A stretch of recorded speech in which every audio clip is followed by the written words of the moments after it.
Depuis le début de l'histoire enregistrée, les capacités psychiques ont été documentées, exposant le don surnaturel que certains possèdent de regarder au-delà du monde physique et d'atteindre le monde spirituel. Tout au long du passé, nos capacités mentales ont été un sujet de mystère, étant souvent attribuées à la capacité de certains individus à contrôler la matière simplement par la pensée, donnant naissance à de nombreuses théories surnaturelles liées à l'alchimie et aux prophéties. Communiquant avec des entités non physiques, voyageant à l'extérieur de son corps physique, et guérison surnaturelle, niveau de force surnaturelle, hypnose, télékinésie et bien plus encore. Nous savons avec certitude que l'esprit est capable de choses extraordinaires, mais pourtant nous avons été surpris encore et encore. Peut-être que les capacités inconnues du cerveau humain restent à découvrir. Les exploits de capacités mentales non naturelles devenant une pratique courante à l'avenir. Dans cette vidéo, nous discuterons d'une petite fraction de capacités psychiques connues que nous possédons tous en tant qu'êtres humains et que nous devons simplement développer pour les utiliser. Commençons. Lévitation. La lévitation est la capacité d'élever votre propre corps contre la force de gravité, de telle manière qu'il reste suspendu sans aucun contact physique.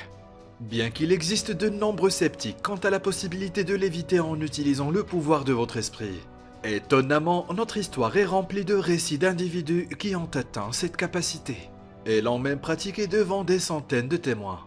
L'un de ces récits provient du célèbre lévitateur Saint Joseph de Cupertino, qui a été cité pour léviter à de nombreuses reprises par des centaines de personnes, dont le pape. L'Église a même canonisé Saint Joseph et nous savons que le processus de canonisation de l'Église implique des enquêtes approfondies. Et donc, de nombreux documents écrits dans 150 témoignages de témoins oculaires, fournissant des informations détaillées sur les lévitations de Cupertino sont présents.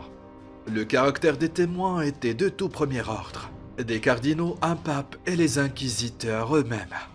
L'Église à l'époque n'avait pas de motif pour encourager faussement un exécutant de miracles. Cupertino a fait face à autant de méfiance que d'accueil de la part de l'Église au fil des décennies. Il a même été assigné à résidence à Rome, en même temps que Galiléo Galilée, bien que pour des raisons très différentes. L'un était un mystique, l'autre un moteur de la science moderne. Tous deux étaient considérés avec méfiance. Il y a beaucoup plus de cas de lévitation dans l'histoire, et même dans le présent, ou dans les montagnes himalayennes par des moines bouddhistes dévoués. Presque toutes les religions et tous les enseignements spirituels ont une histoire de lévitation paranormale. Et on pense que lorsque l'on progresse sur la voie du spiritisme, la lévitation ainsi que d'autres capacités psychiques vient naturellement. Télékinésie. La télékinésie est une capacité à déplacer des objets inanimés à volonté en utilisant uniquement le pouvoir de l'esprit. Parmi les phénomènes psychophysiques, voyance, télépathie et autres, le phénomène de télékinésie est l'un des plus intrigants. Certains chercheurs affirment que l'effet de la télékinésie est réel et qu'il est lié à la formation de puissants champs physiques. La télékinésie génère un fort champ électromagnétique et des signaux acoustiques d'une durée de 0,1 à 0,01 secondes. D'autres chercheurs pensent que cela peut se produire en raison d'un effort mental appelé psychokinésie. La difficulté d'étudier le phénomène de la télékinésie est principalement attribuable au fait qu'il est extrêmement rare. Ces dernières années, après un certain nombre d'expériences sur la télékinésie, le docteur Robert G. Jahn, le directeur du laboratoire d'études anormales de l'université de Princeton, a réussi à prouver que l'humain, par sa psyché, peut affecter les objets matériels. Il a été vérifié après des milliers d'expériences qui ont impliqué des centaines d'hommes et de femmes de tout âge et profession. Les sujets devaient déplacer un pendule placé sous un capuchon en plastique transparent. 5 sujets ont pu le faire à n'importe quel moment et à n'importe quelle distance. Les autres seulement dans quelques cas. Les scientifiques ont découvert que le pouvoir de l'esprit peut affecter une variété d'appareils et de milieux liquides, tels que les chronomètres de haute précision, les lasers, les générateurs électriques de rayonnement électromagnétique, les émulsions, les colloïdes, l'eau, etc.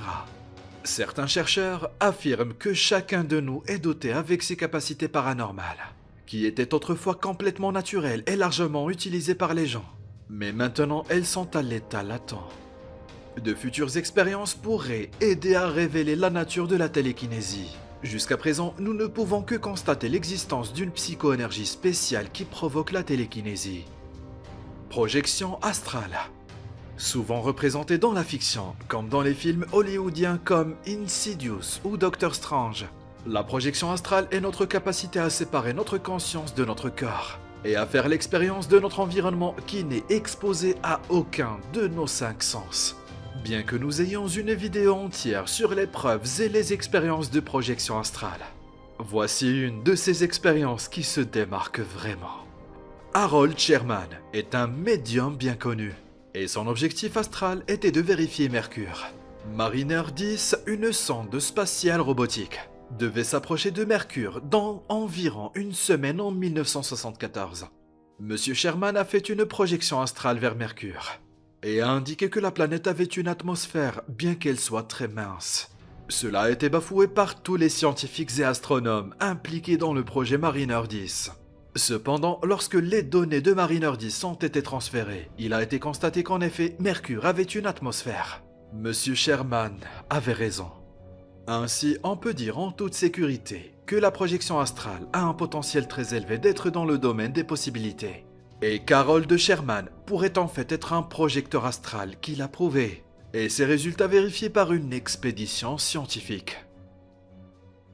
Pyrokinésie. La pyrokinésie est la capacité psychique qui permet à une personne de créer et de contrôler le feu, en utilisant uniquement le pouvoir de l'esprit.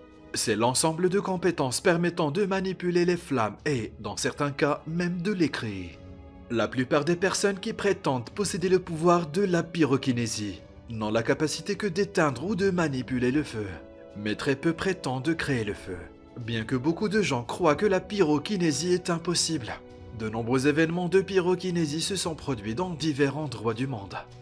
En 2011, une fillette philippine de 3 ans a rendu les médias fous quand on a affirmé qu'elle avait la capacité de prédire un incendie. Beaucoup de choses comme les vêtements, les matelas et les oreillers ont pris feu immédiatement après qu'elle avait prédit qu'ils brûleraient.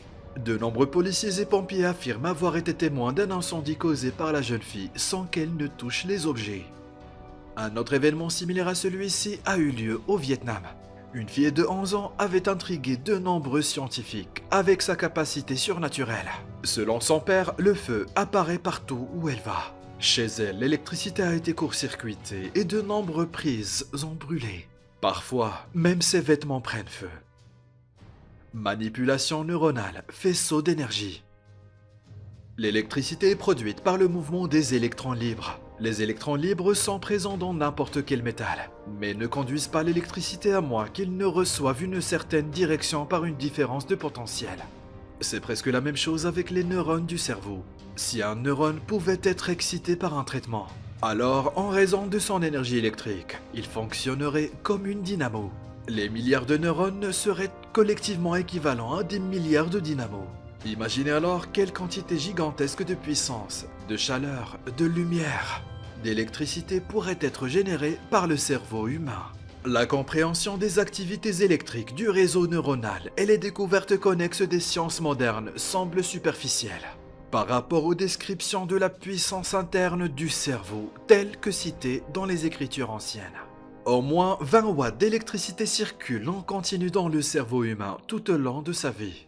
Cette génération de cette conduction de bioélectricité font partie du fonctionnement automatique normal du cerveau humain. Il pourrait être possible d'exploiter l'énergie physique réelle simplement en utilisant le cerveau. Et les pouvoirs de super-héros que nous voyons dans les films et les émissions pourraient en fait être dans le domaine des possibilités. Force et contrôle surnaturel. Le docteur George Delgado avait mené plusieurs expériences pour démontrer que les sensations sensuelles comme la faim, la soif, la concupiscence, etc. pouvaient être contrôlées en contrôlant les centres directeurs de notre cerveau. Contrôler ces activités neuronales pourrait également aider à contrôler les tendances mentales d'un être vivant. Lors d'une démonstration, il a donné une banane à un singe nommé Alain. Quand Alain mangeait ce fruit de son goût, le docteur Delgado a enregistré son EEG et en conséquence a envoyé des signaux électriques spécifiques au cerveau de ce sujet. Ces signaux étaient réglés pour ordonner au singe de se débarrasser de la chose qu'il tenait en main. Les téléspectateurs ont été surpris de voir que tout à coup Ali a cessé de manger et a jeté la banane, malgré sa faim et son goût. Le vénéré saint expert de la musique classique indienne, Swami Haridas, était autrefois entré en transe pour démontrer la puissance du yoga indien à un général britannique nommé Sir Ventura, à la demande du roi Sikh, Ranjita Singh. Dans deux de ses expériences, le Swami a été enterré dans une fosse boueuse, une fois pendant 10 jours et une autre fois pendant 40 jours. Dans les deux expériences, il a été trouvé en parfaite santé quand il est sorti. Cependant, la partie supérieure centrale où les hindous poussent le nœud de cheveux, Sika de sa tête était devenue chaude comme le feu. La partie du cerveau sous cet endroit de la tête est très importante dans la yoga sadhana. Communication d'esprit à esprit, télépathie et hypnose. Dans une autre démonstration un peu aventureuse et risquée à réaliser, 2 taureaux ont été amenés, entourés de milliers de spectateurs, dont certains experts venus examiner l'expérience du docteur Delgado. Les taureaux avaient des électrodes dans la tête. Le public les a poussés à avoir une collision frontale. Les animaux combattants semblaient si terribles, comme s'ils allaient s'écraser. Juste à ce moment-là, le docteur Delgado a envoyé un signal mental transmettant le message que la paix vaut mieux que la violence aux 2 animaux. Il s'est concentré très fort et a pu pénétrer par télépathie dans l'esprit des 2 animaux. Ces signaux avaient électrisé les nerfs des taureaux afin de stimuler la sécrétion de certaines hormones et de supprimer celle des violents. En un rien de temps, les taureaux ont été vus debout calmement les uns à côté des autres comme des chèvres domestiques. Bien que leur sifflement ait continué, il n'y avait aucune excitation en eux. Le docteur Delgado avait également utilisé avec succès cette méthode de contrôle des fonctions nerveuses spécifiques par des charges électriques pour le traitement de nombreux patients. Les expériences décrites confirment qu'il n'est pas seulement possible d'implanter une idée dans l'esprit de quelqu'un. En fait, le MIT a récemment développé un appareil appelé Alter Ego, qui n'écoute pas le discours d'une personne, mais ses pensées. Alors peut-être qu'un jour, lorsque nous développerons collectivement notre conscience à un état beaucoup plus élevé, nous penserons simplement les uns aux autres et serons capables de communiquer par télépathie. Canalisation et médiumnité. Les cas de canalisation et de médiumnité, et même le corps d'une personne prise en charge par un esprit à des fins de communication, existent depuis des millénaires. Il existe d'innombrables histoires de chamans, de pratiquants occultes, de prophètes et autres, qui prétendent entendre des voix ou recevoir des connaissances surnaturelles du monde des esprits. Les canalisateurs, aussi parfois appelés médiums psychiques, utilisent souvent ce qu'on appelle des guides spirituels, des esprits amicaux qui leur donnent des connaissances et les aident dans leur voyage spirituel. Selon Sanaya Roman et Duane Packer, auteur de Opening to Channel, How to Connect with Your Guide, la canalisation est un moyen puissant de développement spirituel et de transformation consciente. En canalisant, vous construisez un pont vers les royaumes supérieurs. Un amour, une conscience supérieure collective bienveillante et résolue qui a été appelée Dieu, le tout ce qui est, ou l'esprit universel. La canalisation implique de changer consciemment votre esprit et votre espace mental afin d'atteindre un état de conscience élargi. Pour atteindre cet état de conscience élargi, les channelers méditent généralement, essayant de se libérer des influences mondaines et de s'accorder à une conscience supérieure. Ils peuvent s'imaginer à la recherche d'esprits spécifiques des morts où ils peuvent être contactés, apparemment spontanément par une force inconnue qui souhaite communiquer. La canalisation est similaire à jouer du piano. Presque tous ceux qui s'appliquent peuvent probablement apprendre à le faire. Au moins un peu, et même une étude occasionnelle peut être enrichissante. Cependant, apprendre à bien le faire demande beaucoup d'énergie et d'engagement. Et évidemment, cela vient plus facilement à certaines personnes qu'à d'autres. On pense que le développement de nos compétences dans cette vie, quelle qu'elle soit, peut conduire à naître avec plus de talent dans ces domaines dans les vies futures. Nous planifions chaque vie avant qu'elle ne commence. Si nous désirons canaliser au cours de cette vie, nous concluons généralement des accords pour le faire, avec là ou les sources particulières que nous souhaitons canaliser. et planifiant le moment et la forme de la canalisation que nous ferons afin qu'elle soutienne notre tâche de vie. Cela s'applique à absolument toutes les capacités psychiques. Il y a tellement plus de capacités psychiques. Et celles que j'ai partagées avec vous ne sont qu'une petite fraction. Les capacités psychiques sont un don, mais elles peuvent aussi être pratiquées, apprises et maîtrisées par absolument tout le monde. Alors que le développement psychique est quelque chose d'accessible à tous. Comprendre les phénomènes d'un point de vue technique et consacrer quelques heures par mois à travailler sur des exercices pratiques peut faire toute la différence. Percevoir la réalité non physique qui vous entoure peut élargir votre perspective dans de nombreux aspects de la vie, ainsi que vous aider à vous développer en tant que conscience. Merci d'avoir regardé. Si vous avez aimé la vidéo, veuillez cliquer sur le bouton j'aime. Et si vous êtes nouveau, cliquez sur s'abonner et la cloche à côté pour les futures notifications.